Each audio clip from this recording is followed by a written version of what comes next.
Ako si Jens, mahilig ang mag-DIY. Hindi ako professional katulad ng ibang gumagawa. Gusto ko lang share sa inyo kung ano kaya kong gawin. Tumatanggap din pala ako ng mga pagawa pero nakadepende yun kung gaano kalawag yung aking schedule. May nagpagawa nga pala sa akin galing pa itong Novaliches. Ang issue nga pala nito ay hindi na ito nagkakarga. Kahit ilang oras pa itong i-charge, ilang sandali lang ay magpa-power off na kagad ito. Ito nga pala yung sample video na kung saan ay pagka play ko ng music ay bigla na lang itong namatay.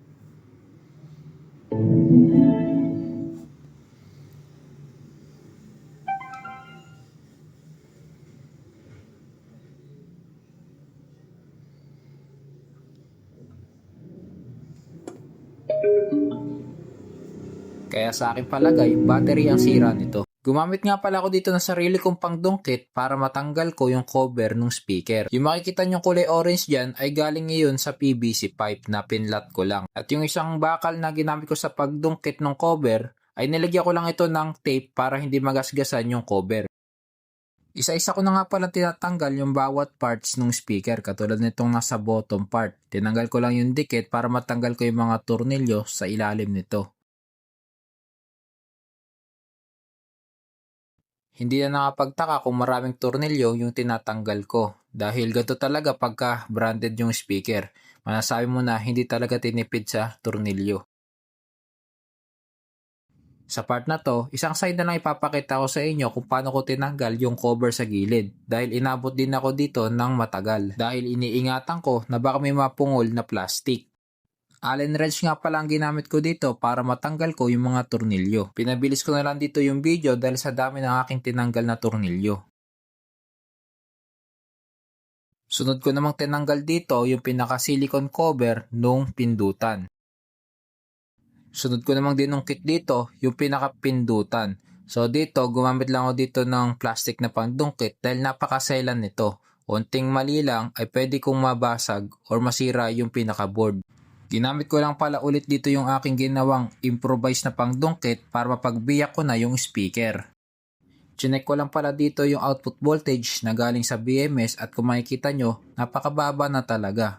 Binuksan ko na nga pala dito yung battery pack para makita ko na rin kung anong klaseng BMS yung ginamit. Ang connection nga palang ginamit dito ay 2S3P. Gumamit nga pala ako dito ng 18650 na battery na may capacity na 2600 mAh ang bawat isa at dahil 2S3P yung connection ng ating bubuing battery pack, ang magiging total capacity nito ay magiging 5200 mAh. At para magaya ko yung ayos ng mga battery kanina ay binuka ko lang ito sa gitna. Ito na nga pala yung naging ayos nung kinambit ko na yung BMS sa binuo nating battery pack. Dito, maririnig nyo na gumagana na ulit yung speaker. Pero hindi pa pala dito natatapos yung aking paggawa. Dahil ilang oras na ang nakakalipas, hindi pa rin nadadagdagan yung charge ng battery. Nanatili lang ito sa 8.5 volts. Chinek ko na rin para dito yung pinaka mainboard kung merong problema. Chinek ko naman kung may output voltage mula sa mainboard. Okay naman. Kung mapapansin nyo, gumamit ako dito ng ibang BMS at sinubukan ko kung gagana kapag 2 wire lang nakakabit. At nung tinesting ko, hindi talaga uubra. Naghanap ako sa online na hindi man kamukha pero meron siyang tatlong connection na kung saan yung tatlong wire ay makokonect natin sa BMS. Sa totoo lang, ito yung pinakamahirap sa lahat kapag nagre-repair. Yung mahanap yung original na parts na para pag pinalitan ay sure na gagana. Dito, kinabit ko na ulit yung bagong BMS na in-order ko sa online. At sa kasamaang palad ay hindi pa rin ito binabasa ng speaker. Kaya sinuggest ko sa nagpapagawa na may isa pang paraan pero ito yung modification. Ngayon, dalawang BMS ang nakakabit sa battery pack. At kung mapapansin nyo, gumamit ako dito ng 2S BMS yung katulad ng nakita nyo kanina. At para ma-charge yon na hindi dumadaan sa mainboard, gumamit lang ako dito ng 5100 para sa charging module. Makalipas lang ilang oras at mapapansin nyo, yung LED indicator ay nagkulay blue na. Ibig sabihin ay na fully charged na yung battery. Chinek ko lang pala dito gamit yung multimeter kung ano yung voltage kapag fully charged na. Dito magbubutas ako para sa paglalagyan ng bagong charging pin. Pero bago ang lahat, nagsuot muna ako dito ng safety goggles para protection sa aking mga mata. Gumamit lang ako dito ng rotary drill para sa pagbubutas. Dito nga pala nilagay yung bagong charging pin para tago at hindi halatang may modification na ginawa. Tamang butas lang ako ng mga cover sa loob para sa paglulusutan ng wire ng charging pin. Binabalik ko na nga pala dito yung mga tornilyo sa loob ng speaker.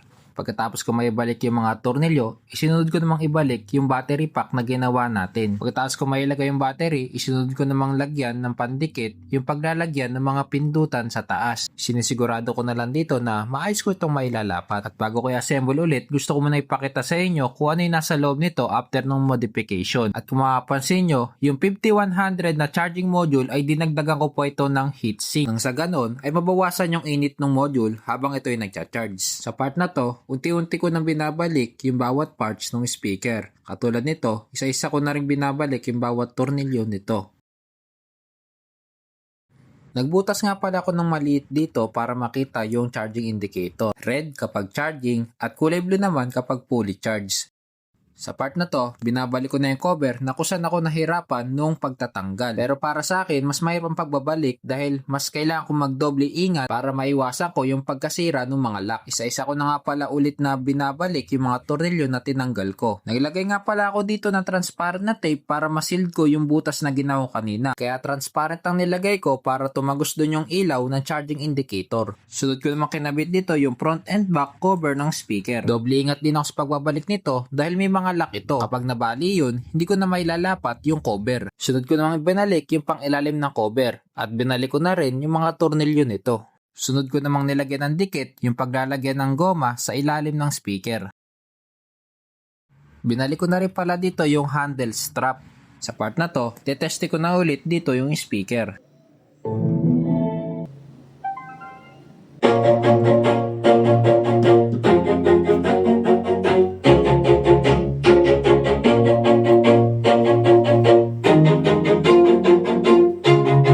Always do it on my own, so I gotta get through it. And the only thing I know is to love what I'm doing.